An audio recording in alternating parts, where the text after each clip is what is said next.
అందరికీ నమస్కారం, మీకు నమస్కారం. అంతే. సో ఇప్పుడు నేను ఫస్ట్ ఆఫ్ ఆల్ నన్ను ఇలాగ ఇంటర్వ్యూ అని పిలవంగానే నీకు ఒక విషయం చెప్పాలి. ఒక ట్విస్ట్ ఇస్తా. ఇప్పుడు బేసిక్గా మీది థ్రిల్లర్ కాబట్టి ఒక ట్విస్టులతో ఓపెన్ చేద్దాం. మ్యాటర్ ఏంటంటే నేను అడిగాను అనమాట, ఇంటర్వ్యూ చేయాలి అది ఇది అనగానే, ఇప్పుడు ఏముంటాయి గురు క్వశ్చన్లు అనగానే, there are 2 types of interviews అనమాట. సో ఒకటి ఏంటనంటే సినిమా గురించి తప్ప అన్ని పర్సనల్ గురించి, వాళ్ళ వెనకాల ఉన్న కాంట్రవర్సీల గురించి, వీటి గురించి మాట్లాడే పంచాయతీ ఒకటి. సో అవన్నీ నేను ఇటు మాట్లాడతాను, సినిమా గురించి ఇటు మాట్లాడతాను. సో ఇంకొకటి ఏంటి అని అంటే అచ్చంగా సినిమా గురించే మాట్లాడటం.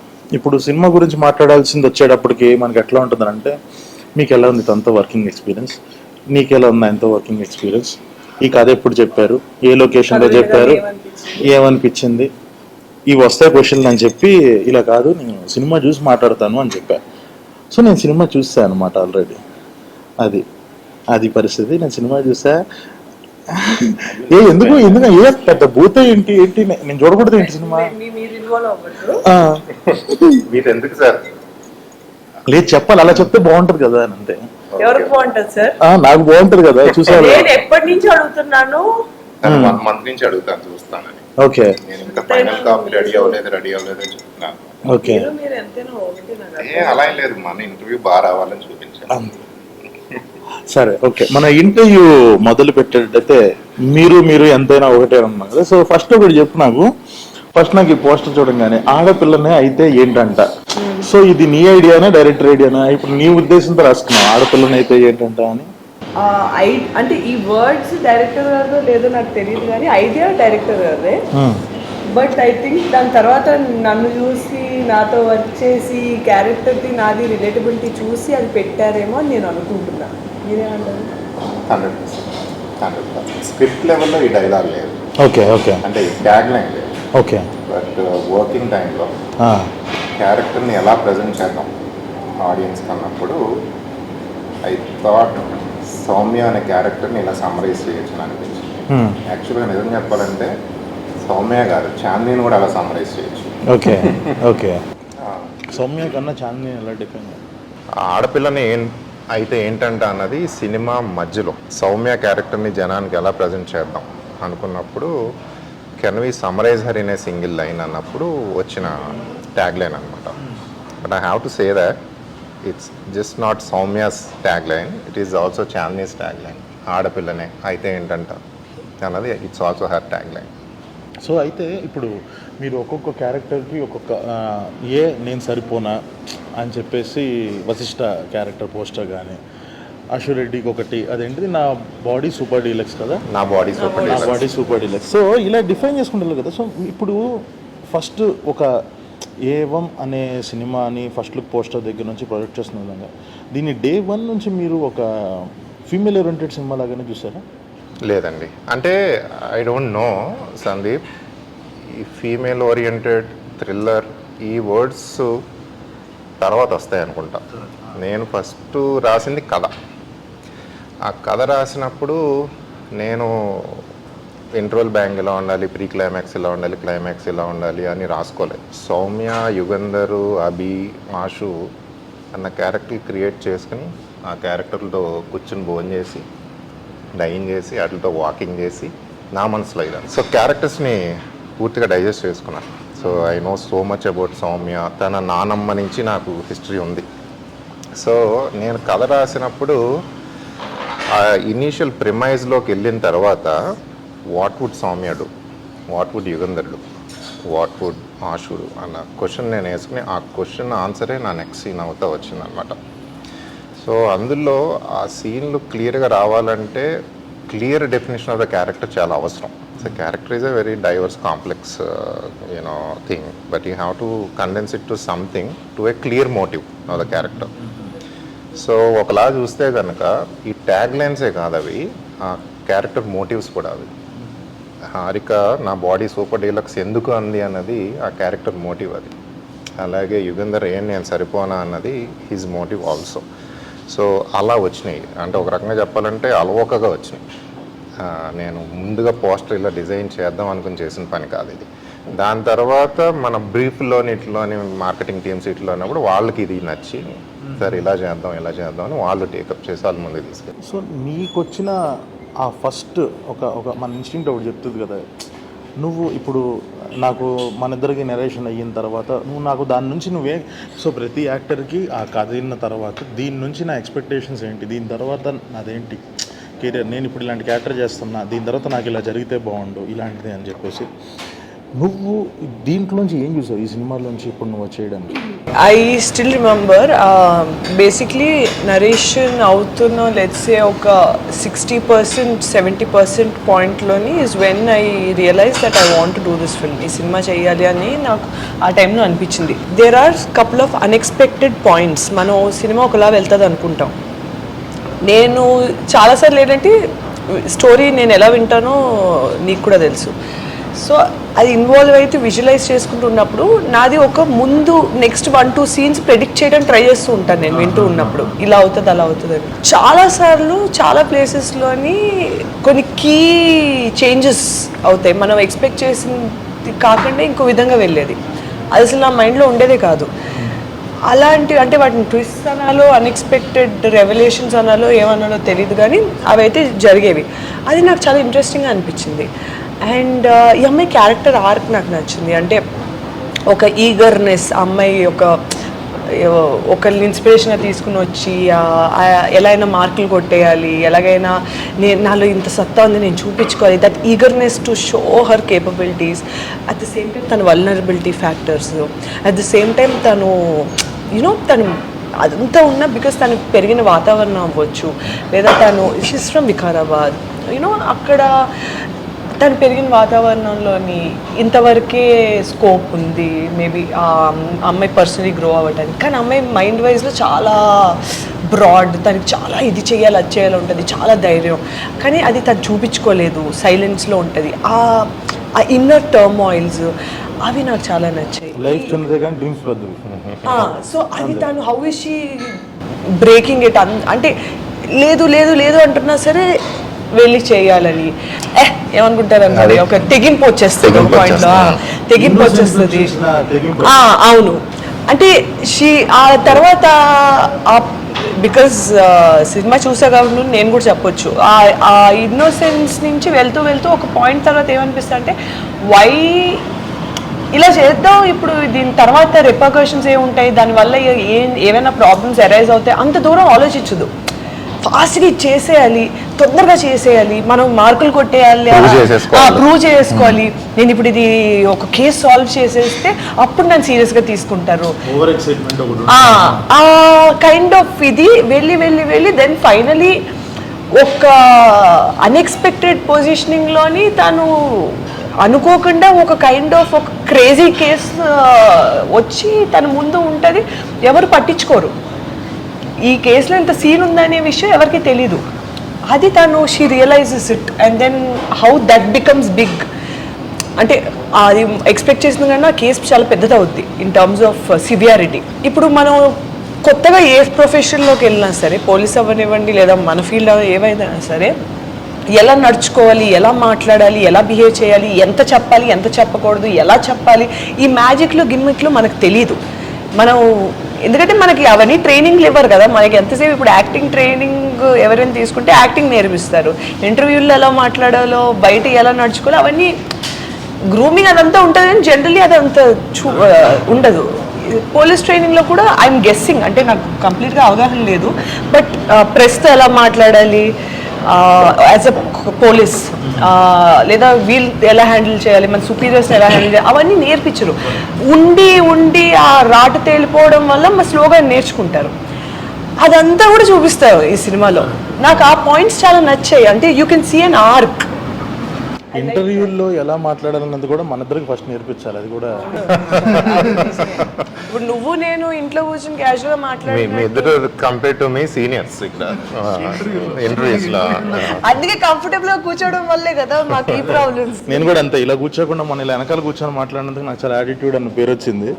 సో అదే అంటుంది మాత్రం దానికి పిల్లలరా మీరు. సో నాకు ఈ క్యారెక్టర్, ఈ సౌమ్య క్యారెక్టర్, నేను ఎందుకు ఒక ఆ ఫీమేల్ క్యారెక్టర్కి అలా కనెక్ట్ అవ్వటము అది ఏంటి అని అంటే, సో నేను కూడా బయట స్వతహాగా చాలా ఓవర్ ఎక్సైటెడ్గా అయింది. సో ఇది బాగా సుహాస్ కానీ ఎస్కేఎన్ గారికి కానీ బాగా నాతో వర్క్ చేసేవాళ్ళకి వీళ్ళందరికీ తెలుసు. ఏంటి అని అంటే ఇలాంటి సిచ్యువేషన్లో ఎలా వస్తుంది అంటే, నేను బాగా ఒక క్యారెక్టర్కి ఎంపథైజ్ ఎందుకు చేసుకోగలిగాను అని అంటే, మనం ఒక ఒక ఒక కైండ్ ఆఫ్ రూల్ ఒకటి ఉంటుంది. నువ్వు ఇలా వెళ్ళాలి, ఈ టైంలో ఇది చేయాలి, ఈ టైంలో ఇది చేయాలి. నేను ఏదో ప్రూవ్ చేసుకోవాలన్న తపనలో నేను ముందే కొన్నిసార్లు చేసేసినప్పుడు కొన్నిసార్లు ఏమవుతుంది అని అంటే, సో ఒకవేళ అది ఫెయిల్ అయింది, మనం వేసిన స్టెప్ ఫెయిల్ అయింది అని అంటే ఆ ఫెయిల్యూర్ నువ్వు ఒక్కడివే అనుభవించాలి. సక్సెస్ అయిందని అనుకో, ఇప్పుడు ఈ అమ్మాయి వెళ్ళింది, సౌమ్య అనే అమ్మాయి వెళ్ళి తను ఒంటరిగా వెళ్ళి ఒకటి ఏదైనా సాధించింది అనుకో, yes we got a clue అని పోలీస్ డిపార్ట్మెంట్ మొత్తం అంటది. వాళ్ళదానికి అసలు నేను ఎవడాలి అన్నాడు అంటారు. ప్లస్ ఇన్హరెంట్గా తనకున్న ఇంకొక ప్రాబ్లం ఏంటి, ఆడపిల్ల అనేసరికి సరే నువ్వు ఉండమ్మా నేను వెళ్తాను, లేదా నువ్వైతే ఎందుకమ్మా నీకు ఇదంతా? నువ్వు ఇన్ ఫైల్ సెక్షన్స్ చూసుకో, మర్డర్ కేసు నీకెందుకు, తనకి ఈ అడ్డంకులు ఉన్నాయి కాబట్టి she's more eager to prove herself. So ఆ చూపించుకోవడానికి ఏంటంటే ప్రోటోకాల్స్ వైలేట్ చేసేస్తుంది Soumya.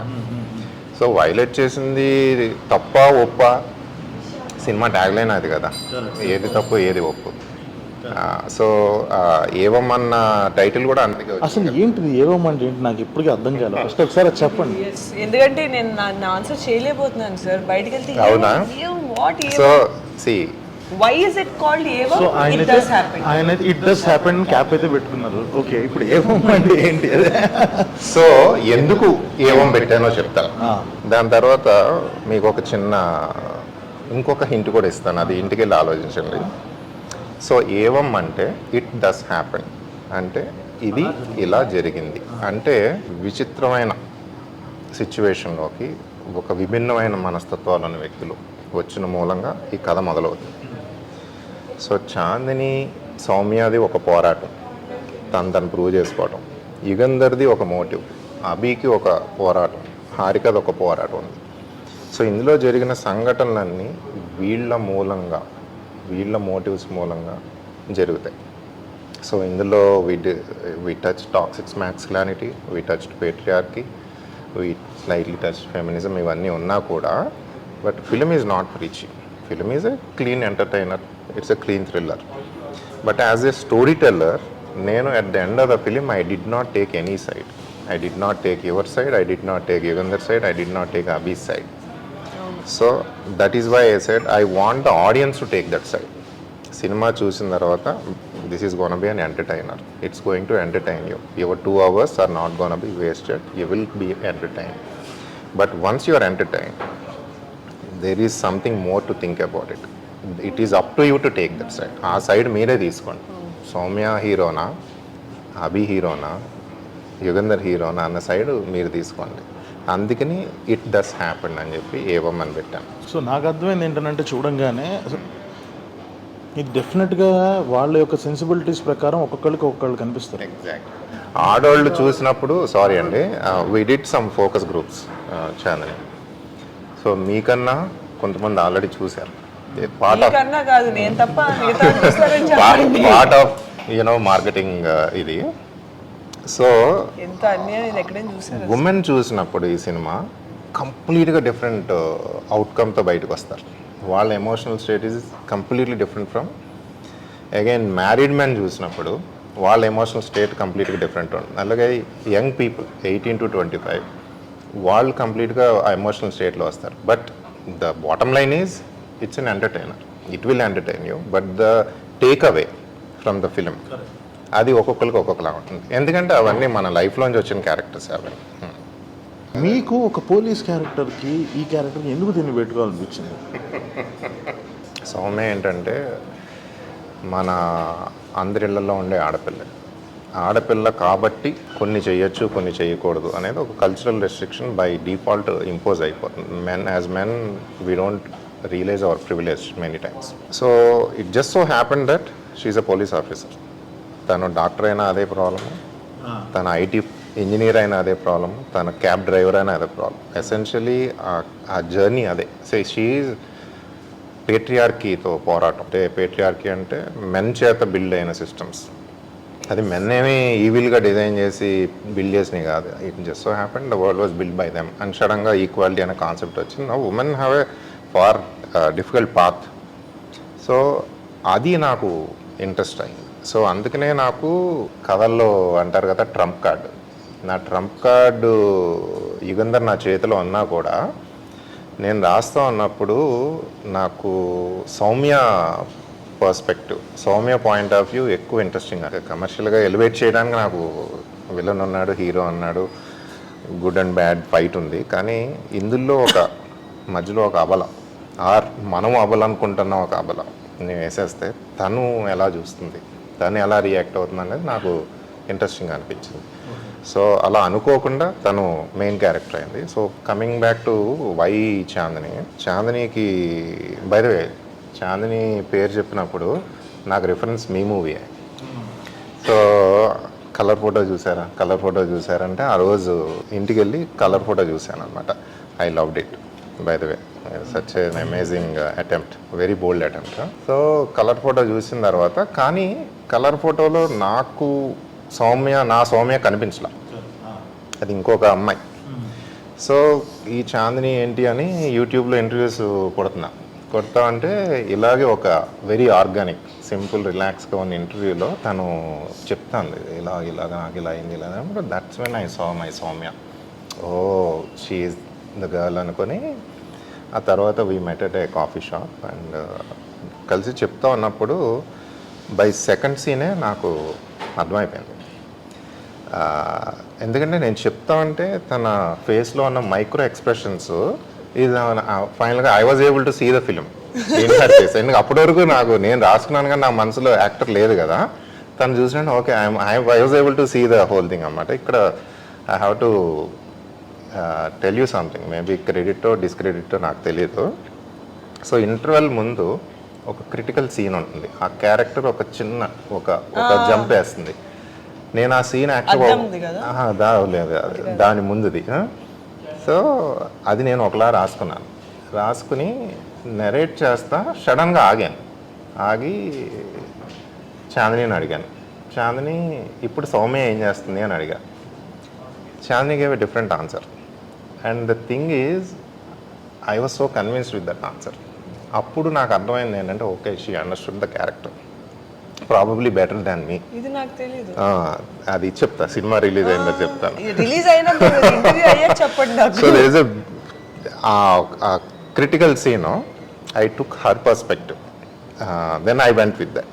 So that's the moment. If you ask me, ఈ కమర్షియల్ ఇది అన్ని పక్కన పెడితే how was you convince with Chandini అన్నదంటే that was the moment I was convince. Yes exactly. అవునా, the one that we discuss. అంత చిన్నది అంత ఇంపాక్ట్ఫుల్ గా నాకు అప్పుడు అర్థమైంది. Your able to judge it, you know journey your able to judge అనేది అప్పుడు అర్థమైంది. మేము డైరెక్టర్స్గా ఓకే ఈ సీన్ వర్కౌట్ అయ్యిద్ది, ఓకే మన ట్రైలర్లో వేసుకోవచ్చు, కమర్షియల్గా వర్కౌట్ అయితే ఒకటి రాసుకుంటాం. సో బట్ ఆ క్యారెక్టర్ని అర్థం చేసుకుంటే డెఫినెట్గా అక్కడ బిహేవియర్ అర్థమైపోతుంది ఆబ్వియస్గా. అదొకటి. ఎందుకనంటే ఈమె నెరేషన్లో ఎట్లా ఉంటానంటే, నేను కూడా అంతే, ఫస్ట్ నెరేషన్ ఇచ్చినప్పుడు ఫస్ట్ సీను వాళ్ళ నాన్న డెడ్ బాడీ దగ్గరికి వెళ్ళి ఒక బిహేవియర్ చేస్తుంది కదా, ఈమె ఫస్ట్ ఏంటంటే కళ్ళు డ్యాన్స్ చేయడం స్టార్ట్ చేస్తాయి. ఆ కథలు వినేంతసేపు ఆ మంచి ఎక్స్ప్రెసివ్ వాయిస్ అలా డ్యాన్స్ చేస్తూ ఉండే ఓకే ఏం ఎక్సైట్ అవుతుంది. నా ఫస్ట్ సీన్కి పడిపోయింది చేసేస్తుంది అన్నట్టు ఫీలింగ్ వచ్చింది. ఎక్కడో కాన్ఫిడెన్స్ తీసేసింది అంటే వన్ సెకండ్ ఏంటి నిజంగా నువ్వే రాసావు మొత్తం అని అంటుంది. ఎవడన్నా అడుగుతాడు అలాగా. అదే ఓకే కంటిన్యూ. ఇదేం క్వశ్చన్, దిక్కుమాలిన క్వశ్చన్. అదే. సో అలాగా. బట్ మీరు అన్నది కరెక్ట్. మీరు కాస్టింగ్లో చేసిన ది బెస్ట్ చాయిసెస్లో ఎలాగైతే ఎందుకనంటే చాలా ఇప్పుడు ఒక క్యారెక్టర్, ఒక ఫీమేల్ క్యారెక్టర్ వాళ్ళకి బలుపు ఉంది, ఇది కొంచెం ఒక కైండ్ ఆఫ్ అంబిషన్ ఉంది ఇది అని వేరే వాళ్ళకి చాలా డైలాగులు చెప్పలేము, కానీ తినకైతే వర్కౌట్ అయిపోతాయి కొన్ని ఎక్స్ప్రెషన్స్లోనే. సునీల్ అన్న తిను ఎదురెదురుగా కూర్చొని మాట్లాడుకుంటుంటారు. It is like 1-on-1 scene. So నాకు తెలుసు ఇదేంటి చెయ్యి మడిస్తే కండపడాలి, నవ్వితే బుగ్గ మీద సొట్టపడాలి, గాలికి జుట్టు ఎగరాలి, ఇలాగా ఒక బ్యూటీని డిఫైన్ చేసే సీన్ ఒకటి ఉంటుంది. అది it was completely different thing అప్పుడు దానికన్నా ముందు. బట్ ఏంటంటే ఆయన కౌంటర్స్కి తినిస్తున్న రియాక్షన్స్కి అర్థమైపోయింది, ఓకే ఏం ఆల్రెడీ మండిపోయి ఉంది, క్లియర్గా అర్థమైపోతుంది, ఇంకెందుకు ఈ డైలాగులన్నీ రాయటం అని చెప్పి జస్ట్ ఒక డైలాగ్తో ఉంచా. సో ఇందులో కూడా సో అలాగా తనకి ఒక వర్కౌట్ అయ్యింది కాస్టింగ్ పరంగా. మీకు కూడా చాలా సీన్లలో ఎంత అంబిషియస్గా ఉంది, ఎంత ఓవర్ ఎక్సైటెడ్గా ఉంది, ఎంత ఇన్నోసెన్స్ని కూడా కొన్నిసార్లు ఒక మనిషిని ఎంత హెల్ప్ చేస్తుంది అయింది. బట్ మీరు చేసిన ఇంకో బెస్ట్ డెసిషన్ ఏంటి అని అంటే వశిష్ఠ క్యారెక్టర్, యుగంధర్ అనే క్యారెక్టర్ ఫెంటాస్టిక్ జాబ్. అసలు అది తినేస్తున్నాడు, అసలు కనిపించినప్పుడల్లా అలా స్క్రీన్ మొత్తాన్ని తినేస్తున్నాడు తను అసలు. అంటే తన వాయిస్ కానీ, అంటే తను Kannada actor but still Telugu అంత బాగా డబ్బింగ్. ఎందుకంటే యాక్చువల్ డైలాగులు తెలుగులో రాసిమ్మనేవాడు, తెలుగులోనే చదివి తెలుగులోనే చెప్పేవాడు. సూపర్ అసలు. అంటే ఆ పవర్ కనిపించింది లాస్ట్లో 1-on-1 పడినప్పుడు, ఒక ప్రొటాగనిస్ట్కి ఒక యాంటాగనిస్ట్కి ఇలా పడినప్పుడు ఇద్దరు పోటీ పడుతున్నారు. 1-on-1 కాన్వర్జేషన్లు ఉంటాయి కదా మీ ఇద్దరికి. సో అది ఉన్నప్పుడు మాత్రం చాలా బాగా ఓకే, ఏదో చిన్న వీళ్ళిద్దరు ఏదో యాక్టింగ్ కాంపిటీషన్ పెట్టుకున్నారు, వీళ్ళిద్దరు ఏదో ఒకళ్ళనొకళ్ళు డామినేట్ చేసుకోవడానికి ట్రై చేస్తున్నారు అన్నది చాలా బాగా కరెక్ట్ చాలా బాగా చేశారు ఇద్దరు. ఇంకొకటి నా పర్స్పెక్టివ్లో ఈ సినిమా గురించి వస్తే, ఫస్ట్ నుంచి చూస్తున్నంతసేపు okay okay good good good okay వెళ్తుంది మంచిగానే అవుతుంది, కానీ నాకు ఇంటర్వెల్ చాలా మంచి హై ఇచ్చింది, ఫెంటాస్టిక్ హై అసలు. అంటే నాకు ఓకే నేను దీనికి ప్రిపేర్ అవ్వలే ఓహో అన్న ఫీలింగ్ వచ్చింది. సో నాకు ఇంటర్వెల్ దగ్గర నుంచి నేను చాలా చాలా అంటే ఒక గ్లూ అదేంటి అతుక్కుపోయి కూర్చుంటాము సీట్లు కానీ అంటారు కదా, అలాగా కూర్చొని ఇంక అప్పటి నుంచి నాకు సినిమా మీద ఒక పర్స్పెక్టివ్ వచ్చింది. ఓకే మనం ఇక్కడ నుంచి దీనికి ప్రిపేర్ అవ్వాలి సెకండ్ హాఫ్లో అన్న ఫీలింగ్ అయితే వచ్చింది. ఫెంటాస్టిక్ జాబ్ అండి, చాలా బాగా చేశారు. సో ఇప్పుడు మీరు చెప్పండి, ఇప్పుడు ఎలాగో ఇంకా రిలీజ్కి రెడీ అవుతుంది కాబట్టి ఇది చిన్న సినిమా అనుకుంటున్నారా పెద్ద సినిమా? మీ కైండ్ ఆఫ్ డెఫినేషన్లో ఒక చిన్న సినిమా అంటే ఏంటి? ఆ జానర్ ఒక రంగా డిఫైన్ చేసి పైకి తీసుకొచ్చిన వన్ ఆఫ్ ద యాక్టర్స్లో చాలానే కాదు. He's talking about small film ఏంటి ఇప్పుడు దీని పరిస్థితి. సో నిన్ను చాలా మంది క్వశ్చన్లు అడుగుతారు కదా, ఏంటి మీరు అన్ని చిన్న సినిమాలు చేస్తున్నారు, మీకు ఎందుకు పెద్ద సినిమా పడట్లేదు, కమర్షియల్ సినిమాస్ ఎందుకు రావట్లేదు? సో ప్రతి ఒక్కళ్ళకి ఇప్పుడు ఒక్కొక్కళ్ళకి ఒక పర్స్పెక్టివ్ ఉంటుంది, చిన్న సినిమా అంటే ఇది, పెద్ద సినిమా అంటే ఇది. అంటే పచ్చిగా చెప్పాలి అని అంటే జనాలందరి దృష్టిలో చిన్న సినిమా అయినా మనకి at that point of time మన అందరికీ కలర్ఫుల్ ఉన్న చాలా పెద్ద సినిమా, కెరీర్లో డిఫైన్ చేసే సినిమా అది. సో నాకు ఒకటి ఉంటుంది, ఒక స్టేట్మెంట్స్ ఇచ్చినా సరే మనకి తెలుసు మనం ఎంత బిలీవ్ చేసాం ఫ్రమ్ డే వన్ అప్పుడు. Correct, exactly. అంటే మనకు వచ్చిన బడ్జెట్స్ కానీ మనకు వచ్చిన కష్టాలు కానీ అసలు అలాంటి వాటితో మనకు అవుట్పుట్ లిటరలీ మా రిజల్ట్స్ అన్ని చూసి ఇంకా నేషనల్ అవార్డ్తో వచ్చిన తర్వాత అట్లీస్ట్ నాకేమనిపించింది అంటే పడ్డ కష్టం అన్నిటికీ దేవుడు చూసి ఇచ్చినట్టు అనిపించింది నాకైతే. ఎందుకనంటే బేసిక్గా ఆ సినిమా వేరే వాళ్ళు చేస్తే ఇంకొంచెం బడ్జెట్లు అలా పెట్టి చేసేవాళ్ళు. ఎందుకనంటే మనందరం ఒక చిన్న షార్ట్ ఫిల్మ్ యూట్యూబ్లో అందరినీ ఫ్రీగా చూస్తారు, బట్ మేము ఏ రోజు అది ఓటీటీకి అన్నట్టు చేయలే, పెద్ద స్క్రీన్ అన్న ఎక్స్పీరియన్స్ అన్నట్టు అది. కానీ so Chandini I'm jumping the gun here to answer your question Sandeep. చిన్న సినిమానా పెద్ద సినిమానా ఇదంతా రిలీజ్కి ముందు ఉన్న న్యూస్ అండ్ పర్సెప్షన్. ఒక్కసారి థియేటర్లోకి వెళ్ళి కూర్చున్న తర్వాత, ఒక్కసారి క్యారెక్టర్స్కి మనం హుక్ అయిన తర్వాత ఇట్ డజంట్ మ్యాటర్. ఎస్ టెక్నికాలిటీస్లో డిఫరెన్సెస్ ఉంటాయి, కెమెరా కానీ టెక్నిక్ కానీ ఉంటుంది కానీ, but the most important thing is the story and the characters that you can relate to. అంటే చిన్న సినిమా అంటే ఎసెన్షియలీ ఒక passionate people coming together trying to do it against all the odds. So ఆ passion మీకు కనిపిస్తుంది ఫిలింలో and audience తెలియకుండానే కనెక్ట్ అవుతారు. ఇదంతా మన ముందున్న ఇది బడ్జెట్ ఎంత, ఇది ఎంత అయింది, ఎన్ని గంటలు, ఇవన్నీ అయిపోయిన తర్వాత ఒక్కసారి థియేటర్లోకి వెళ్ళి కూర్చున్న తర్వాత, ఒక్కసారి క్యారెక్టర్స్ మనకు కనెక్ట్ అయిన తర్వాత none of these matters. Run time ఎంత, ఏ కెమెరాతో తీశారు, ఏ లొకేషన్లో తీశారు, అది నా ఒపీనియన్ అది. But of course there are commercial realities. Budget ఎంత అని ఓటీటీ వాడు అడుగుతాడు, డిస్ట్రిబ్యూటర్ అడుగుతారు, యాక్టర్స్ ఎవరైనా అడుగుతారు, ఇవన్నీ ఉంటాయి. కానీ all of this goes away once the audience connects to the characters. So I hope, sincerely hope, you guys are the champions of this segment కదా, మీరు డిఫైన్ చేశారు లిటరల్లీ. ఇది చిన్న సినిమానా పెద్ద సినిమానా అన్నది పక్కన పెట్టేసి మైండ్లోనే, is this an entertainer, is this an interesting film? డెఫినెట్గా. అంటే నేను కూడా బలంగా నమ్మేది ఏంటి అని అంటే, ఇప్పుడు నేను చేసిన అంటే అందరి దృష్టిలో నేను ఒక్క సినిమానే చేసినవాడిని, కానీ నేను ఎన్ని స్క్రిప్ట్ల మీద వర్క్ చేశానో along with too many directors వీళ్ళందరి దాంట్లో నాకు ఈ సినిమా కొట్టిన సిక్సర్ ఏంటంటే, చూస్తున్నంతసేపు మనం స్టార్ హీరోస్తో చేసినప్పుడు ఇప్పుడు జనాలు థియేటర్కి ఎందుకు వస్తారు అంటే యాక్టర్స్ని చూడడానికి రారు, వాళ్ళని వాళ్ళు చూసుకోవడానికి వస్తారు. ఓకే, అందరు సినిమాలకు వచ్చేది ఎందుకు, వాళ్ళని వాళ్ళు చూసుకోవడానికి వస్తారు.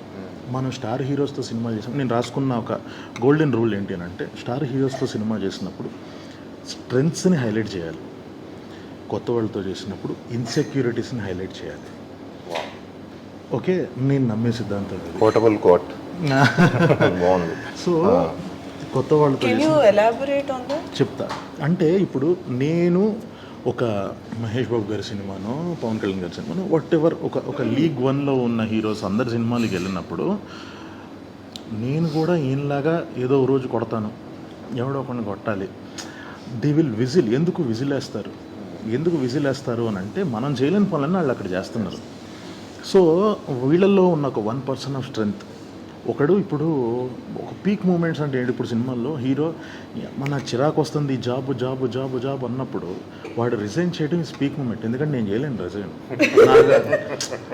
అక్కడ స్టార్ హీరో చేస్తాడు, దీని అమ్మ అని ఒక బాస్ మీదకి ఒక పేపర్ సిసిరి కొట్టి బయటకు వెళ్ళడం ఈ స్పీక్ మూమెంట్ వాళ్ళకి.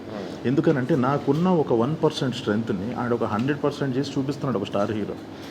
అదే కొత్త వాళ్ళతో చేసినప్పుడు వీ షుడ్ హైలైట్ ఇన్సెక్యూరిటీస్ని క్యాష్ చేసుకోవాలి. అమ్మా నేను కూడా ఇంతే నల్లగా ఉన్నాను, నేను ఇవన్నీ పడున్నా, నేను కూడా ఇంతే లావుగా ఉన్నా, వాట్ ఎవర్ వాళ్ళు పడిన కష్టాలన్నీ ఇంకొకటి రిఫ్లెక్ట్ చేస్తే క్యారెక్టర్ కనెక్ట్ అయ్యి వీడి తర్వాత ఏం చేస్తాడు అని చూసుకుంటూ వెళ్తారు. సో నాకు ఈ సినిమాలో ఫస్ట్ ప్రతి ఒక్క క్యారెక్టర్ది ఇన్సెక్యూరిటీ బాగా హైలైట్ చేశారు. సో అప్పుడు ఏంటి అని అంటే, మీరు ఇందాక అన్నట్టు సినిమాకి వచ్చి కూర్చున్న తర్వాత ఒక ఫస్ట్ 20 నిమిషాలైనా కొత్తోళ్ళైనా పాతోళ్ళైనా హీరోలైనా ఎవరైనా క్యారెక్టర్ కనెక్ట్ అయ్యేంతవరకే. ఆ తర్వాత నువ్వు నేనే కనిపిస్తుంటాం స్క్రీన్ మీద, ఎవరు కావాలో అది కానీ. సో ఈ సినిమాలో నాకు మై ఫేవరెట్ పార్ట్ వాజ్ ఒక లీడ్ క్యారెక్టర్ యొక్క బిగ్గెస్ట్ ఇన్సెక్యూరిటీని చాలామంది అబ్బాయిలు ఏ విషయంలో అయితే ఇన్సెక్యూర్ ఫీల్ అవుతారో అది ట్యాప్ చేసి the other side of it ప్రతి ఒక్కటి దాంట్లో. అంటే నాలో ఒక మంచి ఉంటుంది, చెడు ఉంటుంది. మంచి చెడు ఉన్నప్పుడు మనం సొసైటీ కోసం ఒక మారల్ ఇది అంతా మాట్లాడి అది చూపించేదంతా మంచి. మనలో ఒకడు ఉంటాడు, ఎదుటోడి మీద కోపం వచ్చినప్పుడు వాడిని కొట్టాలనిపిస్తుంది, కత్తి తీసుకొని పొడిచాలనిపిస్తుంది, కానీ మనం అది చేయలేం. సో ఈ కైండ్ ఆఫ్ విషయాల్ని, అంటే ఒక మంచికి చెడుకి మధ్య ఉన్న గీతాన్ని కరెక్ట్గా ప్రొజెక్ట్ చేసిన విధానం నాకు చాలా బాగా నచ్చింది. యా, సో ఇక్కడ కూడా how this film become a big film in second half అని అంటే, నేను ఇలాగే చేయలేకపోతున్నాను, నాకు ఇన్సెక్యూరిటీస్ ఉన్నాయన్న దాంతో మొదలయ్యి అమ్మయ్య నేను చేయలేదు ఒకటి చేస్తున్నాడు అన్న ఫీలింగ్ తీసుకెళ్ళారు మీరు. అర్థమైందా? So it became a star material. Last మనకి స్టార్ హీరోస్ ఏం చేస్తారు, నేను చేయలేదు ఆడు చేయలేకపోతున్నాను, స్టార్ హీరోస్ చేయాలి. సో లాస్ట్కి నేను చేయలేకపోయేది ఒకటి చేస్తున్నాడు, ఈ క్యారెక్టర్ కూడా నాలంటోడే, కానీ నేను చేయలేకపోతే వీడు చేస్తున్నాడు అన్నది మీరు తెలివిగా చూపించారు. ఓకే, వినటానికి భలే ఉంది. సో చెప్పండి మళ్ళీ బాగుంది మళ్ళీ చెప్పండి అన్నట్టు. సో అదే అంటున్నా. Very well good, thank you. Yeah, so అలాగా ఇట్స్ టూ గుడ్. నాకు చాలా బాగా నచ్చింది ఇన్సెక్యూరిటీ. సో ఫైనల్గా నేను ఏంటంటే ఈ పాయింట్లో నేను చెప్పబోయేది ఏంటి అని అంటే, ఒక ఇన్సెక్యూరిటీస్ని మనం చేసిన ప్రతిసారి ఏ రోజు సక్సెస్ వదిలి వెళ్ళింది లేదు. Just like baby. ఇప్పుడు బేబీ చూసినట్టు, సో కలర్ ఫోటోలో కైండ్ ఆఫ్ ఇన్సెక్యూరిటీస్. బేబీలో ఒక ఫైనాన్షియల్ స్టేటస్, ఒక ఆనంద్ లాంటి క్యారెక్టర్ ఒకటి చూసే ఇన్సెక్యూరిటీస్. సో ఇలాగా యంగ్ బ్యాచ్ ఒక ఎదగాలి అనుకునే వాళ్ళు ప్రతిసారి ఇన్సెక్యూరిటీస్ని ట్యాప్ చేసిన ప్రతిసారి ఏ రోజు సక్సెస్ వదిలింది లేదు. సో డెఫినెట్గా దీనికి అది ఎస్ ఇది వర్కౌట్ అవుతుంది అని నేను బలంగా నమ్ముతున్నాను. Thank you so much. Yeah, ఇందాక ఏవం గురించి ఇంకొక హింట్ ఇస్తాను అన్నాను కదా, ఆ హింట్ ఏంటో మర్చిపోయారు. సో ఈ వర్డ్కి ఇంకొక ఆరిజిన్ ఉంది. 4 లైన్స్ సింబల్, మన ఇండియన్ సింబల్, కాన్స్టిట్యూషన్ సింబల్. కింద ఏమని రాసి ఉంటుంది, సత్యమేవ జయతే, ఏవం.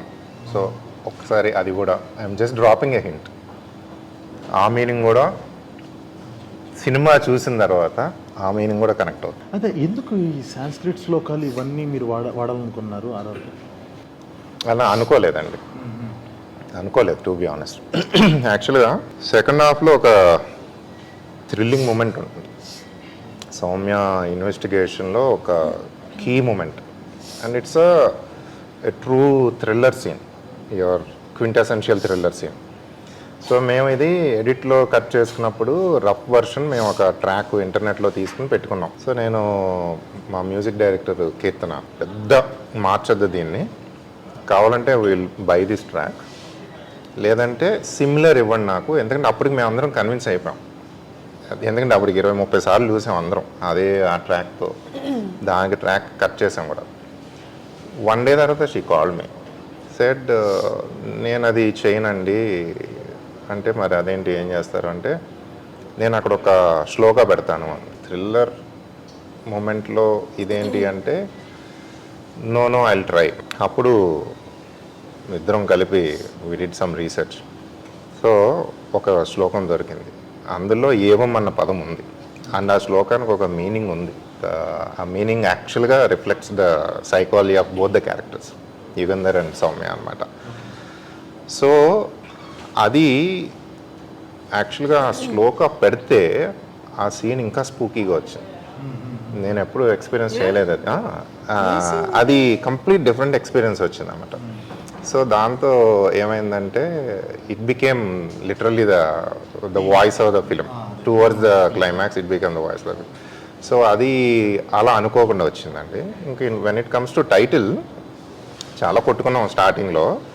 నాకు I'm not taking any sides, ఇది ఇలా జరిగింది అన్నది అది ఉంది నాకు. ఇంకొక మీనింగ్ ఏంటంటే ఏవం అంటే ఒకటే అంటే ఏంటంటే what women are seeking, what men are seeking is at the end of the day same, both. ఏంటంటే లవ్ అండ్ పీస్, అందరూ పోరాటం. కాకపోతే the way men look for it and the way men express it is so different from the way women look for it and women express it. ఈ కాన్ఫ్లిక్ట్లో నుంచి వచ్చిన characters ఇవన్నీ ఒక రకంగా మీరు గమనిస్తే. So at the end of the day ఇద్దరూ వెతుకుతా ఉన్నది ఒకటే అన్నది ఏమని పెట్టి. యాక్చువల్గా గుర్తుందో లేదో మీకు, మీదిని గంగాది లాస్ట్లో ఒక సీన్ ఉంటుంది, అది సినిమాలో లేదు కానీ, బట్ అది that was the intention of the film అనమాట. అలాగా నేను ఆ వర్డ్స్ వెతుకుతా నాకు ఒక అలవాటు ఏంటంటే ఆ వర్డ్ రూట్స్ వెతుకుతాను. ఆ రూట్లో నాకు ఇది దొరికింది. మనం కొన్నిసార్లు అంతే, మనకు తెలియకుండానే కొన్ని రాసి కొన్ని సడన్గా మ్యాచ్ అవుతాయి, రూట్స్కి మ్యాచ్ అవుతాయి. అంటే మనం కరెక్ట్ డైరెక్షన్లో ఉన్నామని అర్థం, కంగారు పడాల్సిన అవసరం లేదు. యా అంటే ఎక్కడో ఒక హాలీవుడ్ ఫిల్మ్లో ఎవడో ఒక పెద్ద డైరెక్టర్ ఎవరో ఒకరు చేసిన దాంట్లో సిమిలర్ సీన్ తగిలినప్పుడు నేను బాగా రే మళ్ళాంటిదే అని బాధపడటం కన్నా పర్లేదు, మనం కూడా ఈ స్కేల్లో ఆలోచిస్తున్నాం మనం అన్న అదొకటి తగులుతుంది సరే, అది ఇచ్చే కాన్ఫిడెన్స్ వేరు. మనం ఒక టైటిల్ అనుకున్నాము, తర్వాత దాని ఆరిజిన్ దగ్గరికి వెళ్ళినప్పుడు అరే ముందుది వెనకది కూడా మ్యాచ్ అవుతుంది ఏంటి అసలు ఎప్పుడు అనుకోకుండా. ఎగ్జాక్ట్లీ ఎలాగైతే ఒక కథ ఆ పాత్రలను కోరుకుంటుందో, ఆ పేస్ని కోరుకుంటుందో, అలాగే కొన్నిసార్లు టైటిల్ని కూడా కోరుకుంటుంది. సో ఫైనల్గా నేనైతే చూసిన వాడిగా చెప్తున్నాను, it's a very good film. అంటే చాలా నాకు ఒక ఏదో మనం ఒక థ్రిల్లర్ తీస్తున్నామా, మనం ఇలాంటి సినిమా చేసేయాలి అని చెప్పి రాసినట్టు కాకుండా ఒక డైరెక్టర్ యొక్క వాయిస్ కనిపించింది నాకు అందులో, మీ యొక్క థాట్ ప్రాసెస్ కనిపించింది. అది చాలండి, మీరు అసలు కంగారు పడాల్సిన అవసరం లేదు. సో అందరికీ నచ్చుతుంది. అండ్ మీరు అన్నట్టుగానే డిఫరెంట్ పర్స్పెక్టివ్స్, అంటే నువ్వేం అర్థం చేసుకున్నావు ఈ సినిమాని అని అడిగిన తర్వాత నీకు నచ్చిందా నచ్చలేదా అన్నది పక్కన పెడితే, నచ్చకపోవచ్చు ప్రతిదానికి, బట్ ప్రతి ఒక్కడు ఆ సినిమాను ఒక రకంగా డిఫైన్ చేస్తారు కదా, అక్కడ తన సెన్సిబిలిటీస్ ఏంటన్నా చెప్పేసి ఈ సినిమా విషయంలో. సో ఇది ఒక క్యారెక్టర్ స్టడీ లాగా, కేస్ స్టడీ లాగా కూడా వాడుకోవచ్చు. Okay, yeah. సో డెఫినెట్గా ఎగ్జాక్ట్లీ పర్సనాలిటీ డిఫైన్ చేయొచ్చు. That's the best thing about this film. ఇద్దరికి ఆల్ ద వెరీ బెస్ట్. ఇరగది ఏంటి, ఇంకా ప్రమోషన్స్ గట్టి చేయండి అంతే, చేయి ప్రమోషన్స్ గట్టి చేయండి. మామిడి పంటలో బాగోపోయినా అంతే. So thank you so much. So మీరు సినిమా చూస్తానన్నప్పుడు కొంచెం టెన్షన్ ఫీల్ అయ్యాను, కలర్ ఫోటో డైరెక్టరు నా సినిమా చూస్తున్నారు అని. సో సినిమా మీరు చూసిన దాని తర్వాత బాగుంది బాగాలేదు మీరు అన్నట్టుగా ఇట్స్ ఏ సబ్జెక్టివ్ ఒపీనియన్. తర్వాత మన ఇద్దరికి జరిగిన డిస్కషన్ నేను చాలా బాగా చేశాను. అంటే మీరు అడిగిన questions, the sensibility, I really like the sensibility. And ఇంకొకటి you graciously offer to interview us. This is our first interview together. Yeah. And actual మీతో మాట్లాడిన తర్వాత ఇంకా కాన్ఫిడెన్స్ వచ్చింది మాకు. విల్ గో అని. Thank you Thank so you for much. that. All the very best. Thank you. నువ్వు నమ్ముతున్న నిజాలన్నీ నీ చుట్టూ ఉన్న లోకమంతా